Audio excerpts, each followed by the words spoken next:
제4장 사랑의 눈길.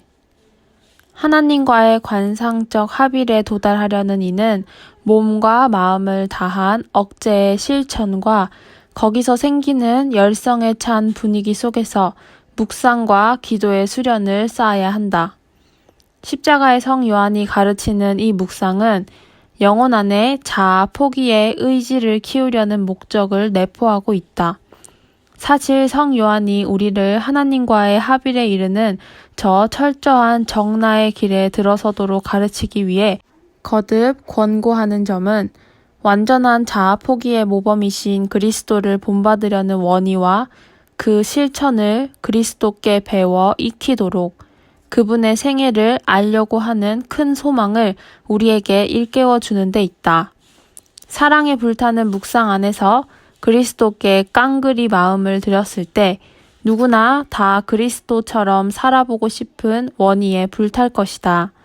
바로 이것이 십자가의 성 요한이 말하는 묵상이 지닌 가장 중요한 목적이며 또한 도달해야 할 최종 목표이기도 하다. 그런데 거기까지 가려면 반드시 거쳐야 할 중간 목표가 있는데 우리는 먼저 거기에 마음을 기울여야 한다. 그것은 십자가의 성 요한이 말하는 묵상의 특수한 성격을 첨부하는 것으로 관상의 실마리의 지표라고도 할 수 있는 사랑에 넘친 하나님을 깨치는 데까지 도달하는 일이다. 관상적 생활의 본질을 말하는 저술가들은 한결같이 관상적 생활이 실제로 관상을 준비하는 것이 되려면 두 가지 일, 즉 억제와 기도, 그리고 특히 묵상 기도를 실천해야 한다고 한다.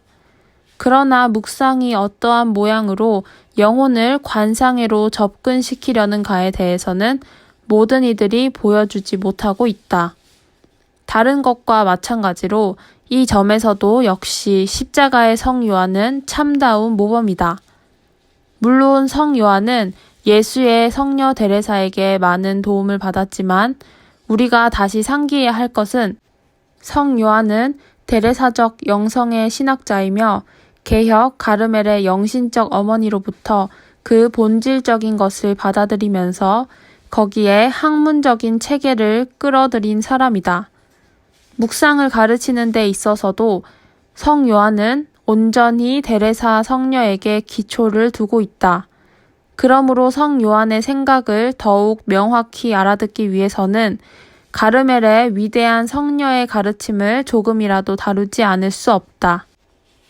성녀 데레사의 가르침과 성 요한. 십자가의 성 요한은 가르멜 산길에서 다음과 같이 말하고 있다. 하나님의 일을 묵상한다, 추리한다 하는 목적은 당신께 대한 깨침과 사랑을 얻어내자는 데에 있다. 이것이야말로 성 요한이 가르치는 묵상의 특수한 율동을 전해주는 금원이다. 하지만 이 말을 충분히 이해하려면 성 요한이 살았던 영성적 환경, 특히 그의 영감의 원천인 성녀 데레사의 생각을 알 필요가 있다. 가르멜의 거룩한 개혁자 성녀 데레사가 마음에 품고 또 수녀들에게 설명한 묵상 기도의 개념 중에는 성녀가 주장하고 있던 애정적 성격이 특히 돋보인다. 성녀에게 있어서 묵상 기도란 자기가 하나님께 사랑을 받고 있다는 것을 알면서 그 하나님과 단둘이서 자주 이야기하면서 사귀는 친밀한 우정의 나눔이었다.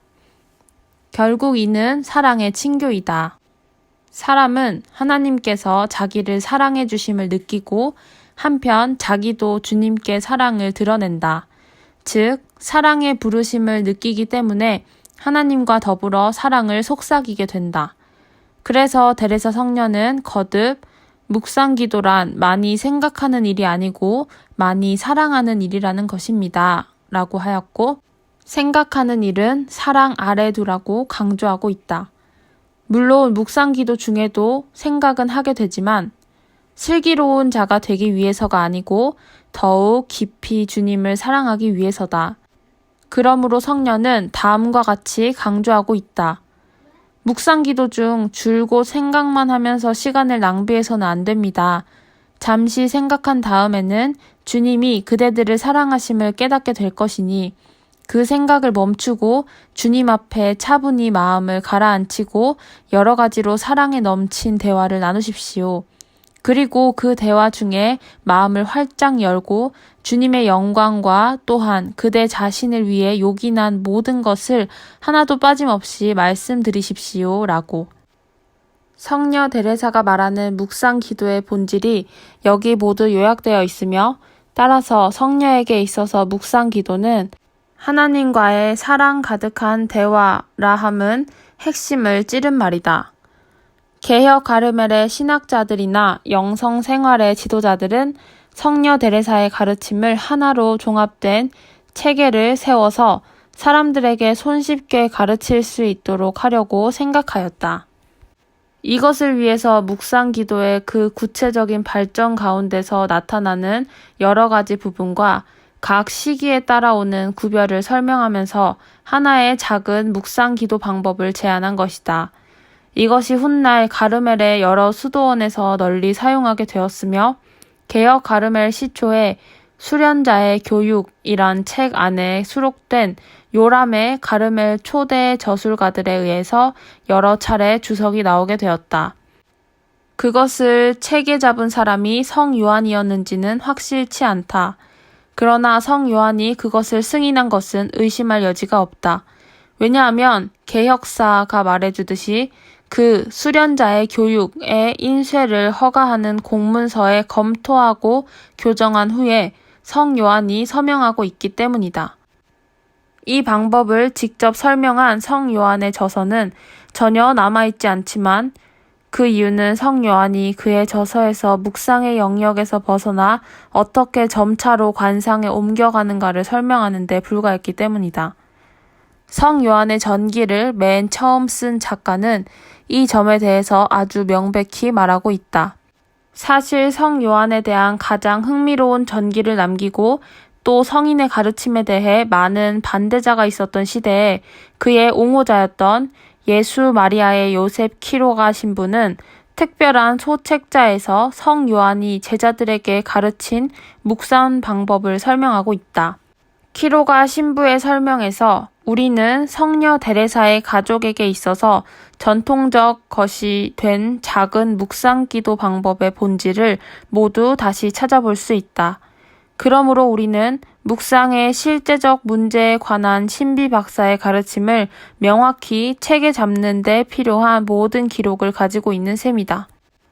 이제 성 요한에게 있어서 묵상은 최선의 자세로서 정신을 관상회로 준비시키는 사랑으로 충만한 깨침과 하나님과의 친숙한 대화에 온전히 집중하는 것이다. 이것을 함께 보기로 하자. 마음에서 마음으로. 순서를 따라 잘 설명하기 위해서 가르멜의 전통적 방법에서 보여주는 묵상적 기도의 개요를 따르기로 하겠다. 거기서 묵상은 다음 7가지 부분으로 나누어진다. 즉, 준비, 독서, 묵상, 대화, 감사, 봉헌, 청원이다. 여기서 말해둘 것은 마지막 3가지는 하든 안 하든 자유이며 처음 2가지는 시작되는 입문이다. 실제적으로 묵상과 대화라는 2 부분만 남게 되므로 복잡하다는 관념은 없어진다. 처음 2가지 부분, 즉 준비와 독서는 묵상과 대화를 더욱 잘하도록 심리적으로 마음 준비를 잘 시켜주는 것이며 마지막 3가지 부분, 즉 감사, 봉헌, 청원은 하나님과의 대화를 끊지 않고 쉽게 이어가는 것을 목적으로 한다. 묵상 기도의 목적을 생각한다면 독서와 준비가 얼마나 필요한 것인지 쉽게 알 수 있을 것이다.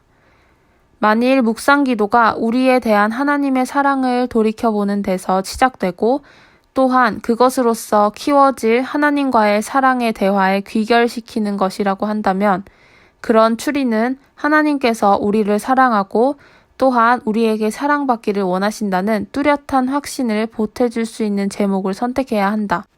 독서로 그 적당한 제목을 선택해야 하는데 묵상책이나 또는 특히 좋아하는 영적 서적이든지 아니면 전래서든지 또한 그곳에서 눈에 띈 것은 모두 그 재료가 될 것이다.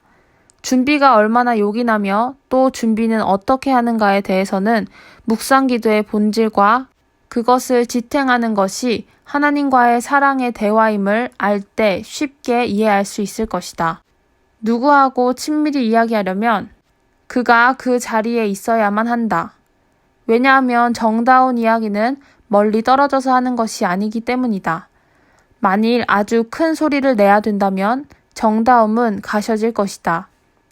주님과 더불어 사랑겨운 담화를 하려는 이도 역시 하나님을 자기 곁에 모셔야 한다. 따라서 묵상기도의 준비는 하나님과 접촉하고 그분 앞에 자기를 두어야 하며 그것은 하나님이시고 사람이신 예수님이 계신 성당 감실 안에서 또는 우리의 동반자로 우리와 이야기하고자 부르시는 삼위일체께서 거처하시는 영혼의 지성소에서 이룰 수 있다. 이를테면 주님이 우리에게 넘치는 사랑을 드러내신 거룩한 순환을 생각함으로써 우리의 하나님이신 구세주를 더욱더 사랑하려고 다짐하는 것이다. 복음의 아름다운 주해 안에서 주님이 견디셨던 가혹한 편태의 묘사를 읽었다면 묵상 시작에 말씀이신 하나님의 위격을 마음으로 흠숭함이 좋다. 왜냐하면 말씀은 성부와 성령과 함께 현실적으로 우리 마음 안에 계시기 때문이다. 이미 우리가 알고 있듯이 예수님은 삼위일체 중 둘째 위격이시고 거룩한 새 위격은 우리 안에 거처하신다. 이렇게 하면서 좋은 묵상을 시작하는 계기가 되는 것이다. 키로가 신부는 성 요한이 이것을 어떻게 제자들에게 가르쳤는가를 설명하고 있다. 즉 성녀 데레사의 경우와 같이 추리로서 사랑에 넘친 주님과의 대화로 들어가는 것이다. 순환의 신비에 대한 추리나 성찰은 상상력으로 쉽게 할 수 있다. 정도의 차이는 있겠으나 어떻든 복음의 주해를 읽는 이라면 그 편태의 장면을 누구나 그려볼 수 있을 것이다. 그러한 상상을 하기가 너무 어려운 이라면 예수님의 그림을 보면서 그 도움을 받는 것도 좋다. 그러나 만일 추리를 할 수 있는 이라면 그 현이를 마음 안에 그려봄이 좋다. 다만 성 요한이 강조하고 있는 것은 그것으로 너무 긴 시간을 쓰지 말라는 것과 또 특히 애써서 하는 섬세한 상상도 필요치는 않다는 것이다. 하여튼 어떤 모양으로라도 상상을 고정시켜 추리를 쉽게 할 수 있으면 충분하다. 가장 중요한 것은 추리이며 이를 위해서라면 시간을 쓸 필요가 있다. 말하자면 우리 마음 안에서 육화되신 말씀이 우리를 사랑하시고 또 우리의 사랑을 받기를 바라신다는 깊고도 뚜렷한 알아차림에 필요한 만큼의 시간을 써야 한다. 십자가의 성 요한도 성녀 데레사처럼 구세주께서 매맞으시던 참혹한 장면을 자주 추리한 것 같다. 왜냐하면 두 사람이 다 그것에 대하여 말하고 있으며 또 그 당시 사람들에게 잘 알려져 있었다고 생각되는 묵상의 추리를 쉽게 하기 위한 작은 질문표를 사람들에게 권하고 있었던 것을 보더라도 알 수 있다. 그 질문표는 다음과 같다. 고통받으시는 분은 누구신가? 무엇으로 고통받으시는가? 왜 고통받으시는가? 어떻게 고통받으시는가? 이와 같은 것이다. 이러한 질문에 자연 나오는 대답은 확실히 우리에게 대한 하나님의 사랑을 깊이 깨닫게 하는 데 적합한 것이리라. 고통받으시는 분은 누구신가? 그는 우리와 똑같은 인성을 취하시고 우리 죄를 기워 갚으시려고 이 세상에 오신 삼위일체 중 둘째 위격이신 하나님의 아들이시며 거룩하신 말씀이시다. 우리 인간을 위하여 우리의 구원을 위하여 하늘에서 내려오시어 사람이 되시고 우리를 위하여 고난을 받으셨던 그분이 바로 나를 위해서 사람이 되신 나의 하나님이시다. 무엇으로 고통받으시는가? 로마인에게 맞으신 잔인스런 매, 납과 가죽으로 얽은 보기에도 소름 끼치는 채찍은 보드라운 살을 찢어 갈기갈기 상처내고 맞으실 때마다 늘어나는 수많은 상처에서 흐르는 피는 잠깐 사이에 온몸을 뒤덮고 만다. 왜 고통받으시는가? 왜 성부께서는 그것을 허락하셨으며 성자는 왜 그것을 승낙하셨는가? 그것은 주님이 우리를 사랑하시어 우리를 구원하시려고 그 잔혹한 고통으로써 우리 죄를 구속하시어 구원과 성화의 길을 다시 찾아주신 것이다. 그 때문에 주님은 우리를 위해 희생되셨고 한편 우리가 주님을 위해 어떤 고통을 참는데 모범이 되어 주시고 인내의 거울이 되신 것이다. 어떻게 고통받으시는가?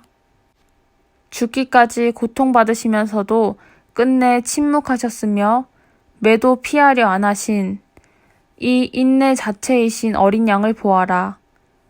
이런 고통을 주님이 기쁘게 받으신 것은 참으로 우리를 위해 고통을 겪으시기를 원하시고 우리의 죄를 속죄하시고 또한 아낌없는 헌신의 모범을 주려고 하셨기 때문이다. 자신에 대한 그리스도의 사랑을 이처럼 강렬히 자각한 이는 자연히 사랑의 고백이 나오게 되고 사랑하려는 소망, 사랑을 사랑으로서 아낌없는 헌신에 아낌없는 헌신으로 보답코자 맹세하게 된다. 사람이 되신 말씀인 그리스도의 고뇌를 진지하게 생각한다면 그토록 사랑이신 주님께 사랑으로 보답하지 않고는 못 견딜 마음이 되어 그것을 말씀드리지 않고는 못 배기게 된다. 즉, 그렇습니다. 저는 주님께 그것을 말씀드리지 않을 수 없습니다. 라고 이렇게 우리는 주님과 이야기를 시작하게 된다. 네, 하나님, 주님은 이토록 저를 사랑하셨기에 저도 주님을 사랑하겠습니다. 이제까지 힘껏 사랑하지 못한 것을 진심으로 뉘우칩니다. 하오나 주님, 앞으로 더욱 당신을 사랑하고 주님의 거룩한 사랑에 위탁하며 언제나 더욱 뜨겁게 사랑하고 싶습니다. 당신 성심께 가는 길, 사랑으로 나아가는 길을 열어주신 것이 그 얼마나 다행스런 일인지요. 때를 헛되이 않고 끊임없이 나아가기를 원하며 나의 사랑을 말뿐이 아닌 행위로서 증거하고자 합니다. 주님, 저는 당신의 거룩한 뜻을 이룩하겠으며 저의 모두를 바쳐 주님을 섬기고 싶습니다. 이런 사랑의 표현이 아주 여러 가지 모양으로 나올 수 있기는 하지만 그것이 우리의 사랑을 드러내는 유일한 형태는 아니다. 영성적 생활에서 아직 감수성이 큰 역할을 하고 더구나 영혼에게 그 특수한 색채를 주고 있는 한 그러한 표현은 쉽게 말로 나오게 된다. 그러나 영성생활이 진보함에 따라 자동적으로 일어나는 형상으로 의지가 감수성을 강하게 지배하게 되면 가령 그 사랑이 감수성이 강한 마음에는 어느 정도 영향이 있기는 하지만 사랑의 표현 방법은 그다지 세차지도 요란스럽지도 않게 되며 바깥으로는 그다지 드러내지 않으면서 안으로 깊숙이 간직하게 된다. 그렇게 될 때 그 사랑은 매우 고요히 표현되지만 주님께로 향하는 의지의 움직임은 훨씬 강하고 절실한 것이 된다. 그때 영혼은 더욱 깊이 사랑을 깨닫게 되느니만큼 하나님과 사람이 되신 말씀을 주시하게 된다. 이때 그 이상 더 생각하지 않고 거듭 탐구하지도 않고 그 필요도 느끼지 않는다. 이미 깨달았으므로 이제는 사랑 때문에 고통받으시고 또한 사랑하라고 우리를 부르시는 그리스도를 관상하는 직관적인 눈길 안에서 그 탐구의 열매를 맛볼 따름이다. 키로가 신부가 성 요한의 가르침을 해설하듯이 마음은 사랑이라는 한 가지 행위 중에 경건한 마음으로 하나님을 주시하는 것이다. 즉, 아주 짧은 시간이지만 하나님께로 빨려 들어가는 일종의 사랑의 주시라고 할 수 있는 상태에 이르게 된다. 이 상태에서는 아무런 복잡함도 소스런 행위도 없이 단순하고 그윽한 맛스러움으로 고요하고 그러나 세찬 사랑의 움직임 속에 마음은 하나님께로 향하게 된다. 그 상태에서는 키로가 신부의 말과 같이 묵상 기도는 하나님과의 대화가 되며 다만 영원히 하나님께 말씀드릴 뿐만 아니라 하나님도 영혼과 더불어 말씀하신다. 그렇다고 하나님께서 음성을 들려주신다는 것이 아니고 그 영혼에게 빛을 주시어 그로써 하나님의 위대하심과 만물을 초월하여 사랑받으셔야 마땅한 분이심을 똑똑히 깨닫게 해주신다. 또한 영혼에게는 그 사람을 돕는 사랑의 힘이 주어진다. 이 의지가 하나님께로 깊숙이 향하는 고요하고 차분한 대화, 즉 하나님의 사랑으로 쏠리는 눈길로서 지탱된 대화야말로 십자가의 성 요한에게 있어서 묵상 기도의 참된 종국 목적인 것이다. 다음과 같은 성 요한의 말로도 알 수 있다. 하나님의 일을 묵상한다, 추리한다 하는 그 목적이 당신께 대한 어느 깨침과 사랑을 얻어내는 데 있다. 실생활과의 결부. 묵상 기도는 결코 여기서 끝나는 것이 아니며 또 끝내서도 안 된다. 오히려 충분한 열매를 얻으려면 일상의 실생활과 결부되어야 한다. 즉, 실생활 안에서 덕행과 자아 포기의 실천을 철저히 계속하는 좋은 습관을 길러야 한다. 십자가의 성 요한은 우리에게 사랑에 북받쳐 사모하는 그리스도의 자취를 묵상함으로써 우리의 의지를 온전한 자아 포기로 키우라고 진심으로 권하고 있다. 사실 저 무섭게 매맞으심을 생각할 때 우리는 그리스도께 대한 사랑이 자극을 받아 커지며 또한 우리 때문에 고통을 견디신 저 인내, 저 철저한 헌신에 놀라지 않을 수 없어 드디어 사랑에 치 밀려서 주님처럼 살려고 원하고 있는 지금이야말로 자아 포기의 실제적 결심을 거기에서 자극받게 된다. 묵상 기도의 마지막 부분은 이러한 실제적 결의를 정하고 굳히기 위한 것이다. 이미 말한 묵상 기도의 둘째 부분은 특히 넓은 범위여야 한다는 것은 아니다. 사실 그것은 해도 좋고 안 해도 좋은 임의적인 것이라 하였는데 그것은 언제나 똑같이 이것저것 생각하는 것이 아니고 때로는 그때까지의 묵상 기도 중에서 여러 번 마음으로 다짐한 실제적 결의를 다시 한번 똑똑히 되살리는 것으로도 넉넉하기 때문이다. 거의 모든 시간을 진정 하나님을 사랑하고 싶은 소망으로 주님과 친밀하게 이야기를 나눈 묵상 기도 끝에는 이 원의를 실현할 기회가 많은 일상일에 돌아가기에 앞서서 실제적 결론이라는 형태로 그 원의를 새롭게 해야 한다. 지금 하나님께서 무엇을 원하시는지 알고 한편 하나님과의 친교가 이루어졌을 때는 위에 말한 것과 같이 여기서 저기로 아무 어려움 없이 옮겨질 수 있다. 그렇지만 모든 것이 그처럼 똑같이 쉬운 것은 아니다. 특히 초기에는 더욱 그렇다. 누가 만일 하나님과 다만 사랑에 대해서만 말하려 한다면 이내 실증을 느낄 것이다. 주님을 사랑합니다. 또는 주님을 사랑하고 싶습니다. 라고 우리가 거듭 되풀이하더라도 하나님께서는 결코 실증을 내시지는 않겠지만 우리 편에서는 같은 말을 거듭하기에 실증이 난다. 여기에 인간 측에서의 어려움이 있다. 계속 집중하기 위해서는 가끔 약간의 변화가 필요하며 따라서 하나님께 드릴 말씀이 몇 가지 있게 되면 주님과 정답게 이야기를 계속하는 것이 어렵지 않다. 이 점을 돕기 위해 십자가의 성 요한에 의해 인정된 대례사적 방법으로 감사와 봉헌과 청원이라는 마지막 세 가지 부분을 말하고 있다. 이와 같이 하나님과 이야기하게 될 때 자아를 포기하려는 더욱 큰 열성으로 자극되어 그리스도 순환의 묵상에서 얻은 힘찬 사랑을 북돋는 좋은 기회를 만나게 될 것이다. 우리에 대한 사랑 때문에 고통을 겪으시는 주님을 바라보며 몇 마디 사랑의 말씀을 드리고 나면 주님께 감사를 드러내고 싶어져서 저절로 사랑의 고백에 이어 감사를 덧붙이게 된다. 이것은 다만 우리를 위해서 이렇게까지 고통을 겪으시기를 원하신 예수님께 감사드릴 뿐만 아니라 그 거룩한 순환에서 얻어주신 은혜에 대한 우리의 감사를 위해서도 도움이 될 것이다. 이 은혜란 하나님의 은총을 입어 그리스도인이 되고 하나님의 자녀가 된 우리 영혼 안에 계시는 하나님과 함께 그 곁에서 살 수 있는 은혜이며 이 모든 것은 예수 그리스도의 덕분인 것이다.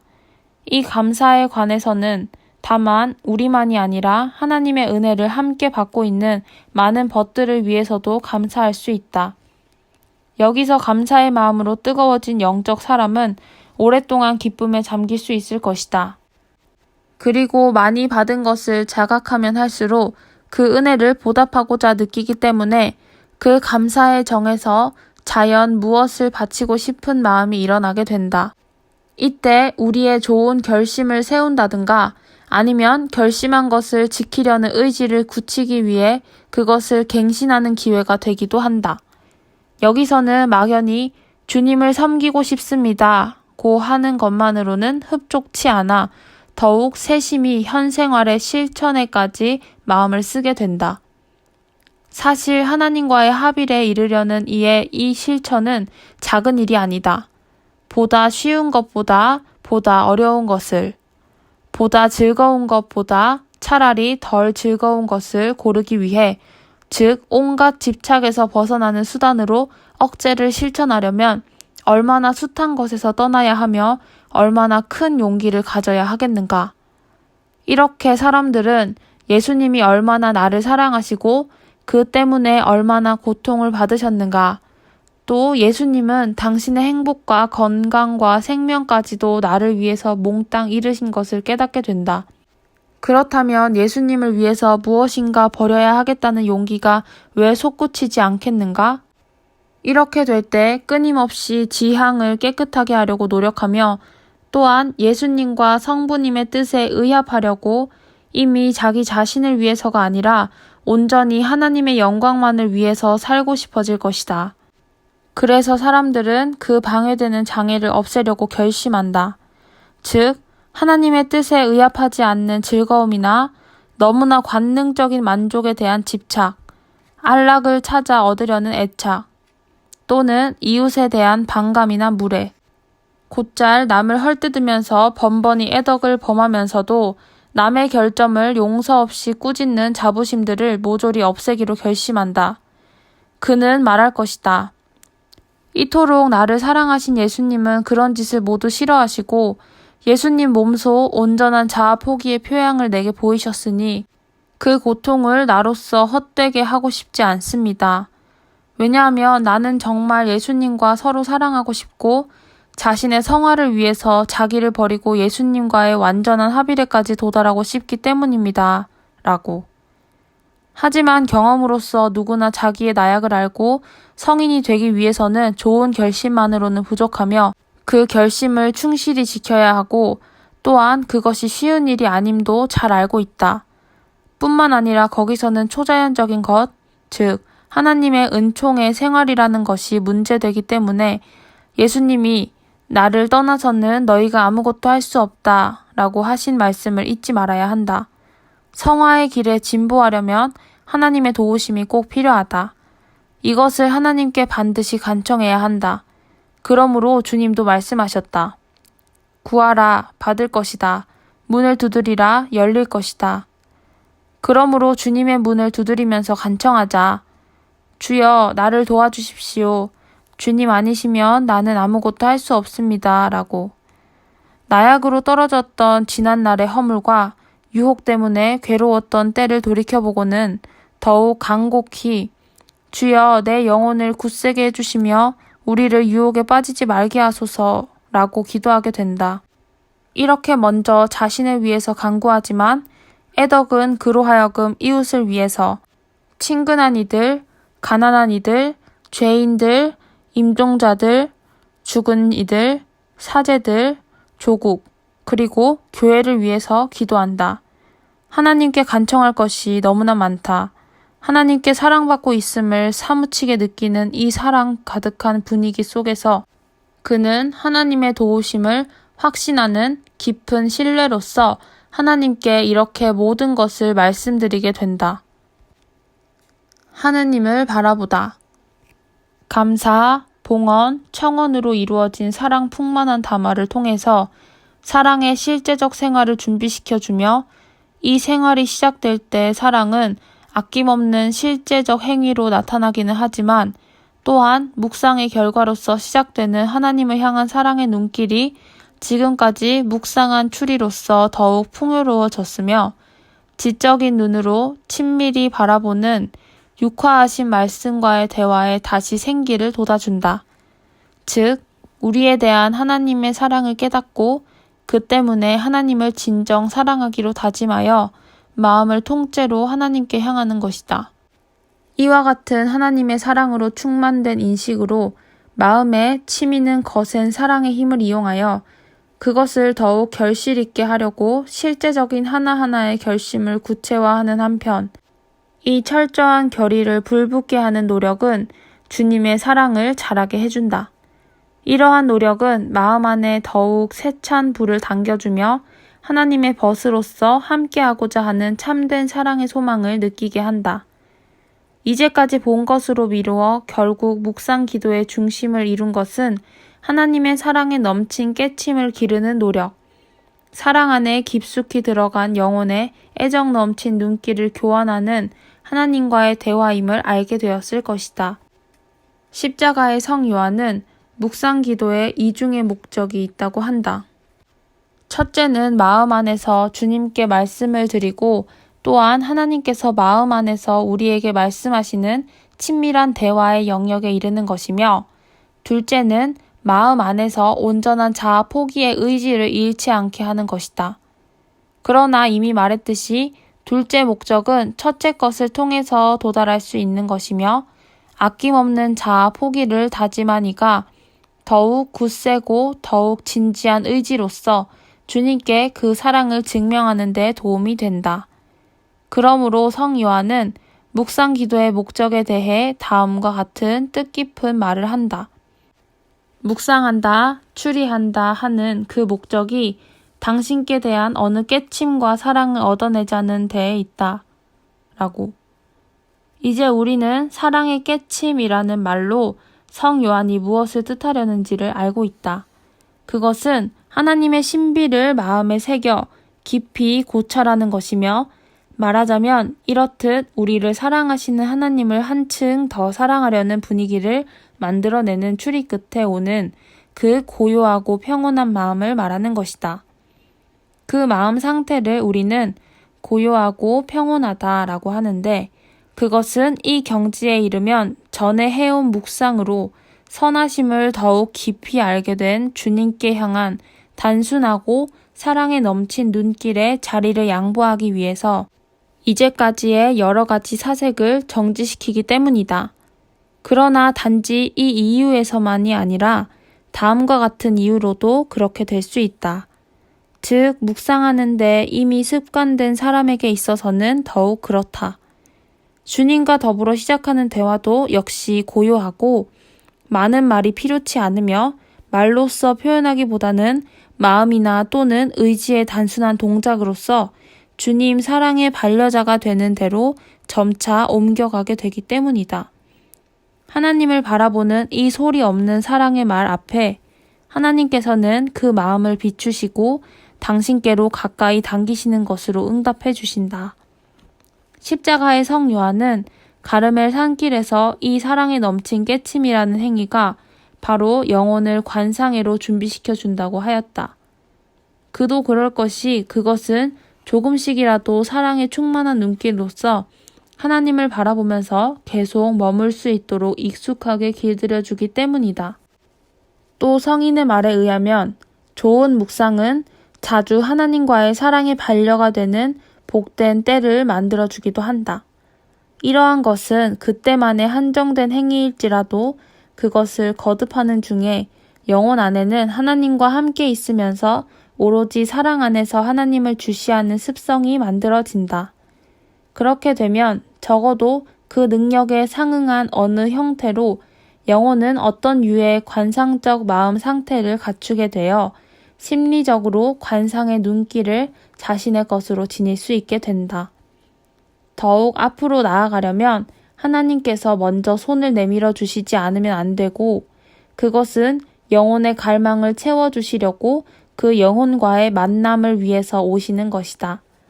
그러나 하나님께서는 많은 이들이 조금도 예기치 않는 형태, 즉 영혼의 하나의 위기, 메마름이라는 외로운 위기를 허락하시면서 그 만남에 오시게 된다. 이것이 바로 하나님 편에서 하시는 일이다. 다음 장에서 그것을 살펴보겠다. 이제까지 우리가 어떤 모양으로 자신이 해야 될 역할을 다해 왔는가? 즉, 관상적 묵상이라고 하는 사랑이 충만한 묵상으로서 관상을 위한 마음 준비를 갖추기 위한 것에 대해 말해왔던 것이다.